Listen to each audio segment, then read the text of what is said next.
അപ്രതീക്ഷിതമായിട്ട് ഞങ്ങൾ ചില ആൾക്കാരെ കണ്ടുമുട്ടിയാലോ, അതും ഞങ്ങളുടെ ഫേവററ്റ് ആൾക്കാരാണെങ്കിലോ. അങ്ങനെയാണിത്. എൻ്റെ ബെസ്റ്റ് ഫ്രണ്ടാണിത്, പ്രിയ.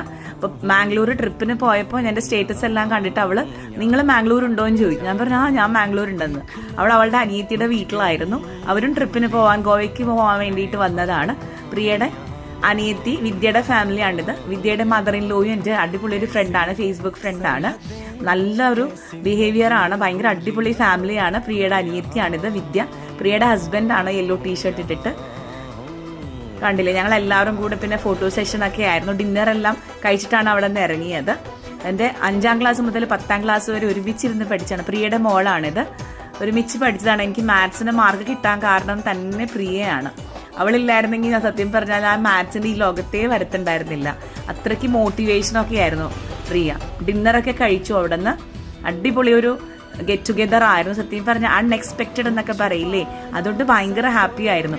കാരണം ഞങ്ങൾ പ്രതീക്ഷിക്കാണ്ട് ഒരാളെ കാണുകയും പെട്ടെന്ന് ഇത്രയും നാൾ ഞങ്ങളുടെ ചങ്കായിരുന്ന ആളെ പെട്ടെന്ന് കാണുകയും ചെയ്തുമ്പോൾ ആ ഒരു ഹാപ്പിനെസ് അത് പറഞ്ഞറിയിക്കാൻ പറ്റത്തില്ല. ഭയങ്കര ഹാപ്പി ആയിരുന്നു. പിന്നെ കുറച്ച് ഫോട്ടോസ് എല്ലാം എടുത്തു.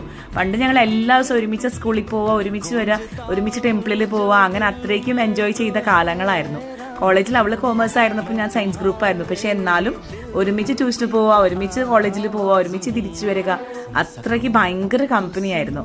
അങ്ങനെ അവളിപ്പോൾ ചെന്നൈയിലാണ്. അപ്പോൾ ട്രിപ്പിന് വേണ്ടി ജസ്റ്റ് അനിയത്തിയുടെ വീട്ടിൽ വന്നതാണ്. അടിപൊളിയല്ലേ?